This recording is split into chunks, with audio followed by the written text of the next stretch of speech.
Hello, everyone, and thanks for tuning in to the Vegas Top Dogs YouTube channel update for college football Saturday. We're locked and loaded, ready to go. We have Jesse Schul on this week. He'll have a couple free picks for you in college football. He has a huge card on tap for this weekend, both college and NFL. So be sure to check VegasTopDogs.com for his free picks and his premium plays. Also, be sure to like, subscribe, give us that thumbs up here on the YouTube video. As always, you'll be notified when we release and post a new video. I'm coming off a monster Saturday last week. How about a perfect 7-0? What a great start it's been.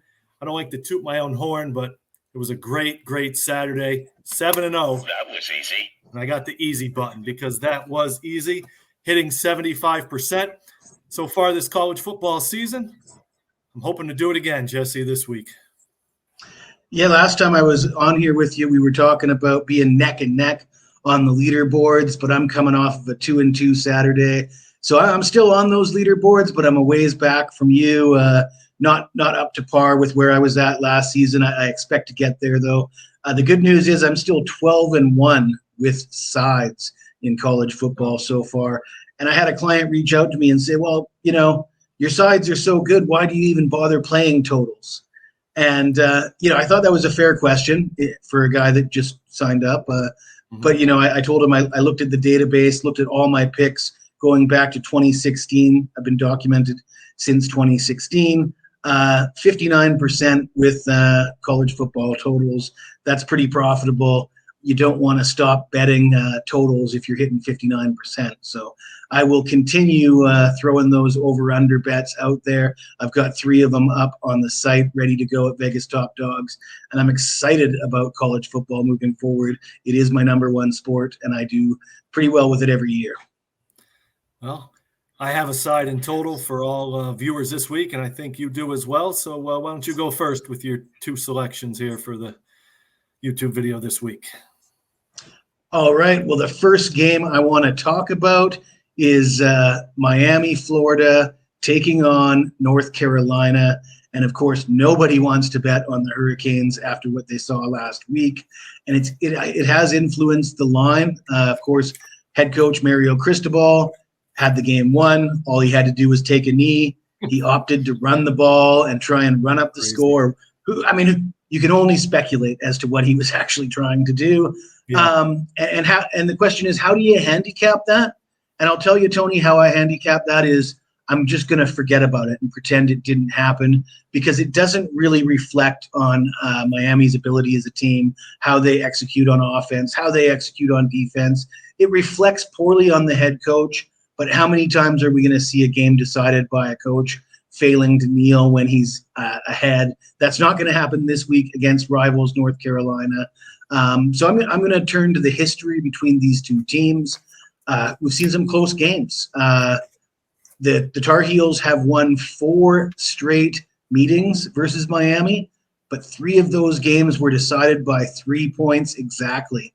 And, of course, you're catching 3.5 or 4 if you like Miami, and I do have a lean toward Miami, but I think the even better bet is the over 57. I will say that the Tar Heels won last year 27-24. And previously, they'd gone over in 4 straight meetings between these two teams. Last year, a lower score. They ended up falling short of the number, 27-24. But you know what? Miami had 538 yards of total offense. These two teams combined for over 1,000 yards of total offense. So the fact that the score was that low was a bit of an anomaly. People say that the Tar Heels defense is better this year. And I would say better versus who, because they haven't yet got a win over a ranked opponent. I think Miami is the toughest team they've faced so far. I expect both teams to score points here. I like over 57 in Miami at North Carolina. All right. That's very good analysis. I agree with you on that one. Probably a lot of people don't agree with my lean on Miami, but they're welcome to come and talk to me on Saturdays. Anyways, I'll get right into my next play. Let them know where they can find you on Saturday.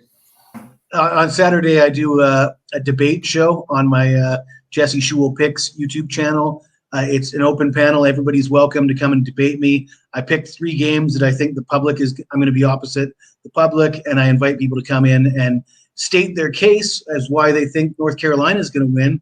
And I'm happy to take Miami. And so for anybody who likes North Carolina, come and see me on Saturday. You can come and tell me why.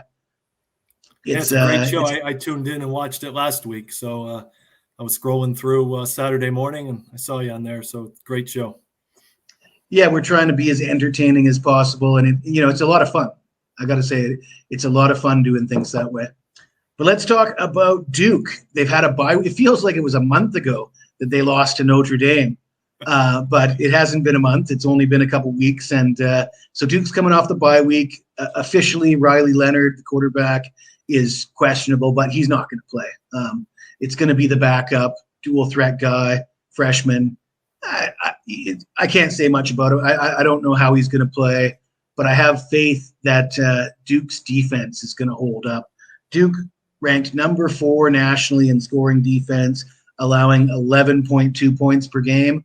And you can't say strength of schedule is an issue because they beat Clemson and they played Notre Dame close. So they played the big boys, and still they're only allowing 11.2 points per game.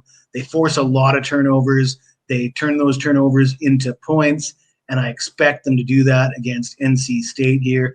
As much as Duke has turned to their backup quarterback, NC State has also turned to their backup quarterback. And MJ Morris, in his debut last week, he had a big game, threw for a ton of yards, scored some touchdowns, but he also threw 3 picks. That is worrisome because if you're going to get picked off 3 times at home against Marshall, you're probably going to turn the ball over here on the road at Duke. I expect Duke to get all over them. I like their defense. They're coming off the bye week. So that letdown spot after losing to Notre Dame, I think that dissipates a little bit, given a bye week to, and they get to break in that backup quarterback more time to sort things out. I think this is a really good spot for a Duke team that still doesn't get enough respect for as good as they are. So Duke -3 for me, Tony. All right. Sounds good. I think the last time we did a show together, it was when Duke was playing, right? Was it the Duke Notre Dame? I had Duke against Notre Dame, so that was a particularly bad beat for me, losing by a half point on a 2-point conversion. But yes, it was. Live to fight another day, I guess. All right. So recapping your 2 picks, you're going with Duke and the over in the Miami game. That's correct. All right. I have 2 selections as well. But before we get to them, be sure to go to VegasTopDogs.com. I keep telling you guys, check it out. We have Major League Baseball playoffs. NHL is underway. Jesse has, you have soccer and WNBA, which is in the finals. A lot of content on VegasTopDogs.com, free picks, articles, sportsbook bonuses, and more. Check it out, VegasTopDogs.com. Now, a lot of people aren't going to like my selection here on Saturday. Why? Because it's between Penn State and UMass, and the spread is 41.5. So people are going to say, how could you lay 41.5 points? Well, I'm taking the points with UMass. Give me the 41.5 points. It's going to be a rainy day here in Pennsylvania at Penn State. Penn State has Ohio State on deck. They're coming off a bye. They have Ohio State on deck. They're putting in a lot of new plays. They're not going to show anything against UMass. So I could see this game coming down. I could see it being 35-0 at halftime and then finishing 45-10. The UMass head coach, Don Brown, used to coach together with James Franklin. They're very good friends. Franklin's not going to run it up against a former friend and coach. So I'm going to take the 41.5 points with UMass here, especially with the rain and slop. Ohio State on deck for Penn State. Give me the points. It's going to be a tough one, but give me the 41.5 with UMass here. And I think they'll lose by about 35-40. But I'll take the points with UMass. What do you think? Yeah, that's a good one. I like that. But I got to say, I was on Northwestern a couple weeks ago. Took the points with Northwestern. They dominated the first half. They kept that game close right down to the wire. And what happens? A fake kneel for a touchdown I pass saw that. in the final seconds. I Saw mean, that. James Franklin is off my Christmas list. Let me tell you, after that one, let's hope he doesn't pull that here in this game against UMass. I couldn't believe that with the fake kneel. A lot of people were sticking up saying that it wasn't a fake kneel. He fumbled it, but it definitely looked like a fake kneel to me. It was a fake kneel. It was certainly a fake kneel. Well, give me the points. I mean, if UMass, they score 2 touchdowns, I think they'll definitely cover. But if they can score 10 points, especially with if the weather's bad, you might not even see 41 points combined. It may be it's tough 41-0. Tough to score points in sloppy weather and rain. It's going to be hard to pass in a bad weather game. Run the ball, and the clock doesn't stop like it used to on first down. So I think taking the points with UMass is pretty safe. My other game goes Saturday night, and we have Wyoming at Air Force. Total in this game is 42. And Wyoming's off that big upset, put an end to Fresno State's winning streak. The Wyoming defense looked great.